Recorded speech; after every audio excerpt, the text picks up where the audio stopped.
What's going on, guys? My name's Bill. This is Tool Tech Tuesdays. On Tuesdays, I like to bring you guys tools I've been using in my videos or that I've been using on projects just in and around the garage. So I'm getting ready to do a little welding project over here for a future video, and I thought this would be the perfect time to bring you guys, let's say, like the 5 essential tools when it comes to metalworking or welding. Now, I'm not talking about like the welder, the mask, the gloves, things like that. These are like the 5 accessory tools, I guess you could call them, that are still essential for this type of work. So I figure what I'll do is I'll bring you like the one that we kind of all think of, and then I'll bring you some other options or versions of those tools. So the first accessory tool that's kind of essential when it comes to metalworking is a sheet metal gauge. Now, you may not have ever thought about one of these things, but this one happens to be by Eastwood. This one goes up to 5/16, sorry. And what this does is got all these little markings along the edge, different size gaps. This happens to be in inches. This one happens to be in gauge. What this does is you take a piece of whatever it is you're working on, and you can see exactly what size material it is you're working for. You need to know the thickness of your material so you know how to set up your welder. And with a sheet metal gauge, you know exactly what size. This is 1/8 inch angle iron. This is the 0.125.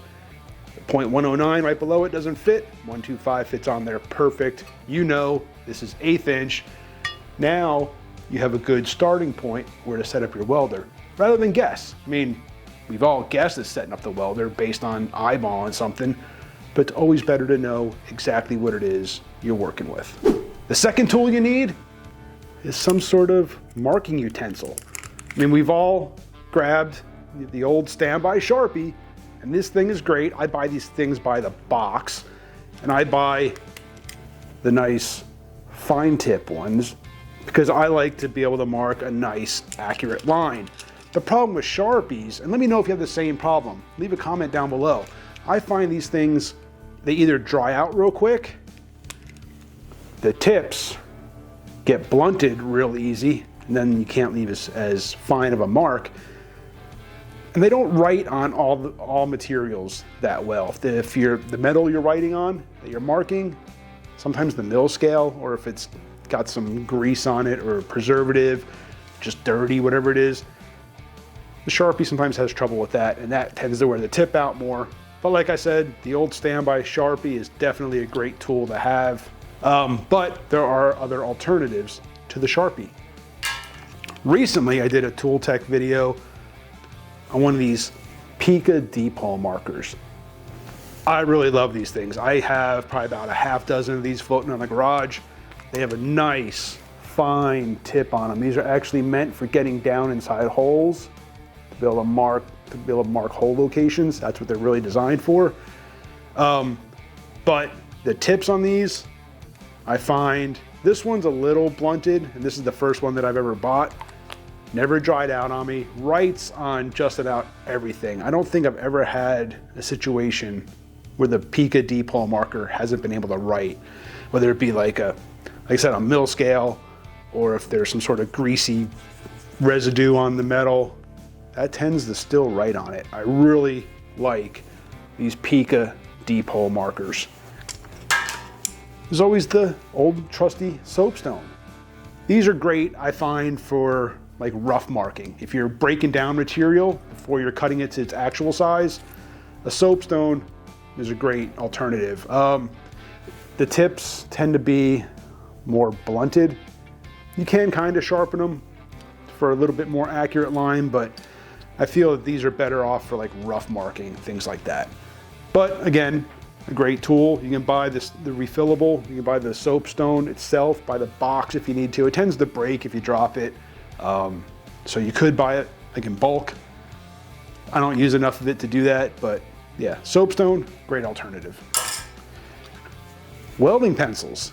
These things are great. They tend to hold up better in like a high heat condition. So if you're cutting, sometimes the Sharpie, when you're cutting and the metal gets hot, the blade gets hot, Sometimes the Sharpie actually kind of starts to go dull and gets hard to see. These tend to last a lot better. This one can actually be sharpened. Some of them can, some of them can't. This is actually the Silver Streak welding pencil. Great tools. The only problem that I have with these is sometimes that can be hard to see. It doesn't mark like a real dark line. So in certain angles or certain light, it can be hard to see the marks made with a welding pencil. But again, a great alternative to have around. Now my go-to marker, my go-to marking utensil has a real fine tip on it, leaves a more permanent mark. And I have probably half a dozen of these floating out in the garage also. Carbide scribes. Guys, these things, when it comes to marking cut lines on metal, can't be beat. It actually scratches into the metal, leaves a permanent line, a nice fine line. So if you're cutting material the size, you're doing some kind of tight tolerance work, carbide scribes are great for that. So yeah, I've probably got half a dozen of these floating around the garage also. So yeah, those are kind of a bunch of alternatives to a good marking utensil. Leave some comments down below. Let me know what your go-to marking utensil is for metal fabrication or welding. So the third tool that you need for metal fabrication and welding are magnets. Now these are just the cheap Harbor Freight magnets. You can buy these, I think they come in pairs for the small ones and individually for the large ones. These things are great. You know, they're great for, you can actually set angles, 90, 45. You can use these to hold pieces together. You can even clamp the pieces around the magnets. They're really great for acting like a third hand to hold two pieces of metal together until you can tack it. And then you can fully weld it out. But yeah, gotta have magnets, guys. Now, like I said, these are Harbor Freight versions. I've had these things forever, but there are other options available. Like these right here. Now what these are switchable magnets. And they have a multitude of angles rather than just the 45 and the 90. You can also do, I think it's like a 22. Yeah, a bunch of different angles on these. But what I like about these, like I said, they're switchable. So when they're off, doesn't do anything. But you turn this lever right here, now it's magnetized. So they're great for, like I said, putting pieces together. Magnets can be difficult when you're kind of trying to get your pieces set up. You're trying to slide things around and maneuver things to get them right where you want them. With magnets, it can be kind of difficult sometimes. But with a switchable magnet, instead of trying to slide your piece along the magnet, you just turn the magnet off, readjust, and then reset your magnet. So yeah, switchable magnets, great option. But what if you're wanting to weld these two pieces together and you wanted to put them at kind of an odd angle instead of just your standard 45 or 30?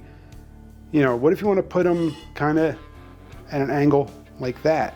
I mean, yeah, you could try to use this magnet, maybe balance it on there. You know, put this magnet in place. You could try to set that there and hope that it holds, but it's not really doing anything. It's, you know, not quite the right angle. So magnets like that aren't going to help you. But a strong hand magnet, these things, now what you can do is you can set magnet in place, and now you can set that to wherever you need it. If you want a more, not quite a 90-degree angle, there you go. You want to lay it down more, just readjust it. Now you can be like that. Strong hand magnets are a great option to have, and they come in different sizes. This is one of the larger ones, the smaller ones here. They come in even, they said, all different kinds of sizes. These are just the first two that I grabbed. Strong hand magnets. The fourth tool you need are clamps. You're gonna need a lot of them. Now it all depends on the surface you're working on, the pieces you're working with. You're gonna need all different types of clamps. Most of them, you can just buy This is great for doing like joints. You can clamp it together and then weld the joint.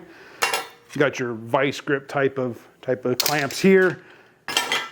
You got your cheap Harbor Freight version like these that you can adjust, bar clamps.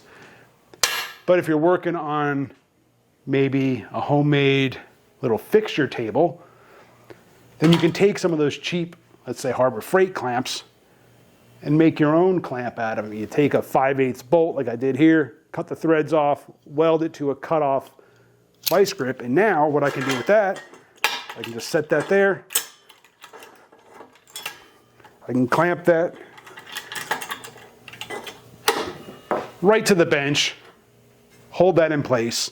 I made another version out of a bar clamp. Again, drop that in your fixture table there if you're using one. Now you can clamp it down. Guys, you're gonna need clamps. You need some other way other than magnets to hold your work together. Magnets can get you there, but sometimes they're not strong enough. Magnets can also mess with your weld.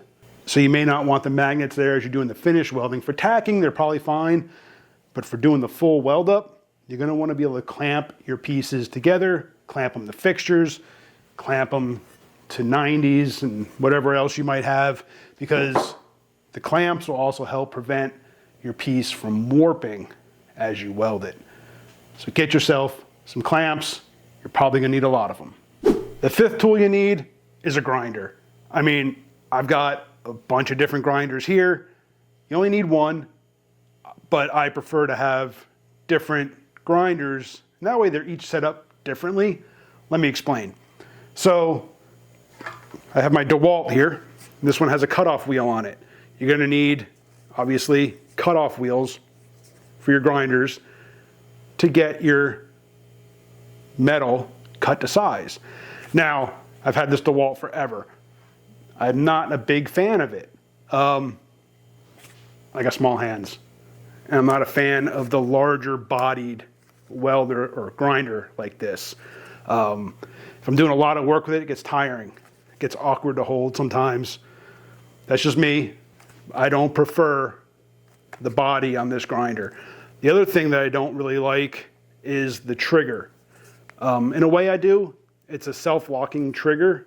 You can just, oh, I thought I had it plugged in. So you can turn it on and then you can push the trigger forward and it'll lock in place. Turn it off, you just hit it. It's not bad. It actually makes it nice because that way you just lock the trigger on, do your work, and then hit the trigger, turn it off. So that's kind of nice. And I've just gotten used to it that I just hit it and I just naturally lock it. But again, not my favorite grinder, especially if I'm doing like a lot of work at once. I'll switch to one of my other grinders. I have this Task Force. This thing, I think this was like the Lowe's budget tool option, I think. I love this grinder. Again, I like the more of a pistol grip, smaller grip size on it. The lock on this one is a push button, so you pull the trigger, hit that button, and that locks the trigger. So again, you don't have to be sitting there holding the trigger the whole time. And then just hit the trigger to unlock it.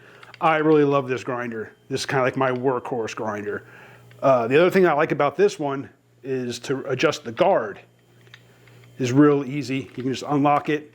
I haven't adjusted this thing in years though. But you can then readjust the guard to where you want it.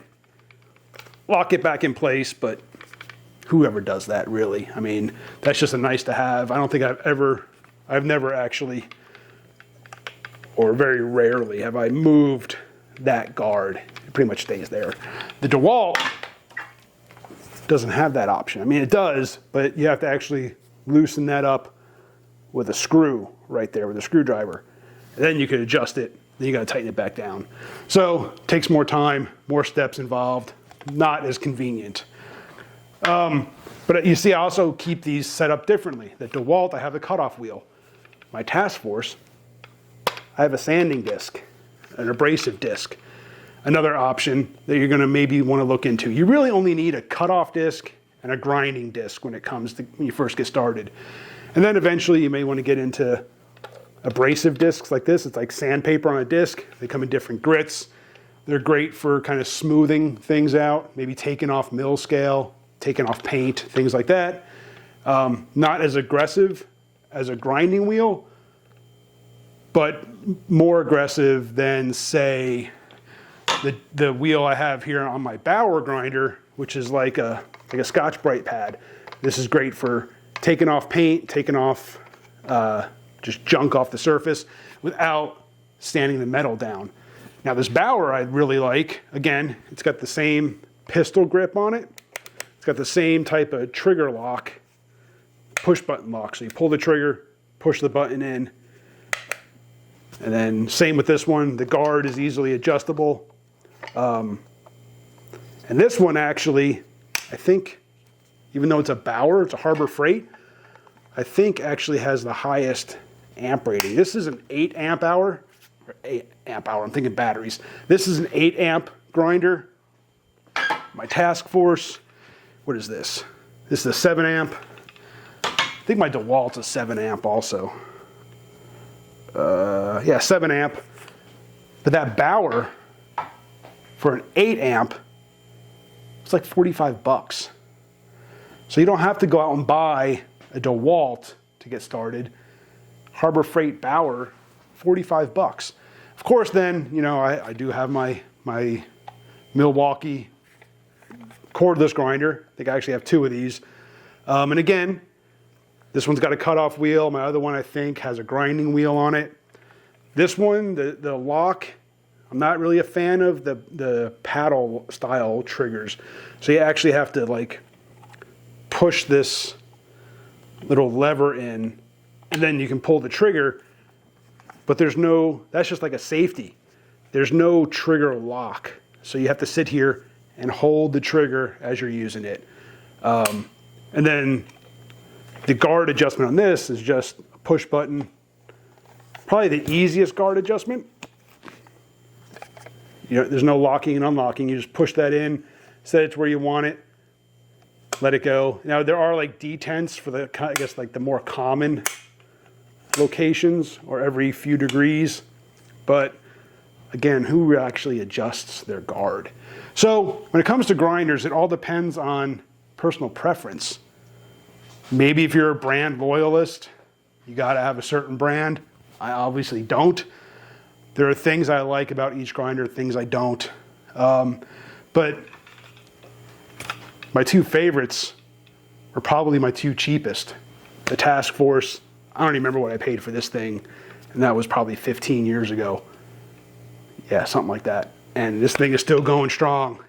So DeWalt, Milwaukee, Rigids, whatever, don't always need to buy the most expensive tool to get started. Like I said, this is a Task Force. This thing was probably, I'm going to guess, around the same $45 mark as the Bauer, maybe 60. I don't know.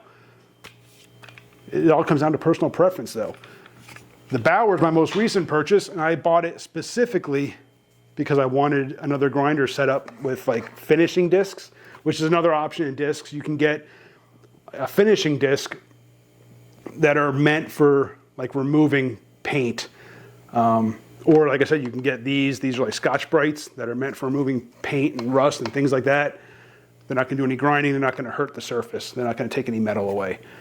But grinders, like I said, I bought this one specifically, one, because I saw it was only 45 bucks. I wasn't even planning on buying this one. I was actually gonna go buy a different one.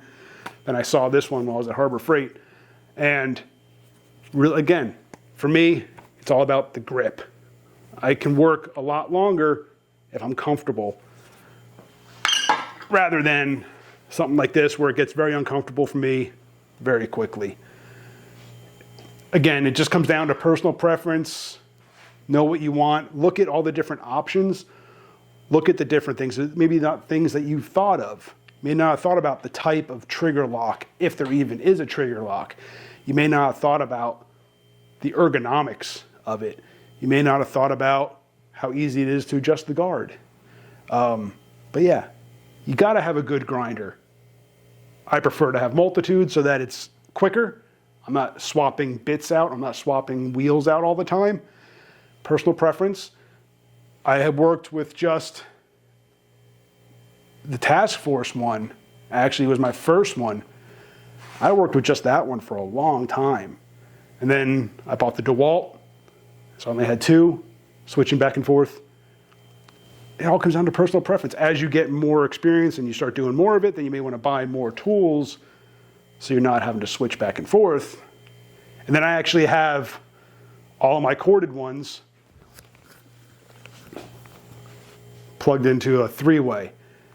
Because it used to be cut the metal and then have to, if I want to change grinders, I got to unplug the one, plug the other one in, then grind it down, smooth it out, whatever. I got tired of that, so I bought the multi-plug, so I can have 3 grinders plugged in at once, and I can just switch back and forth. Again, guys, it's all personal preference. It's all on how you work, your workflow, the way you want to do things. Appreciate you for watching. Hit that subscribe, hit the bell, and get back to work.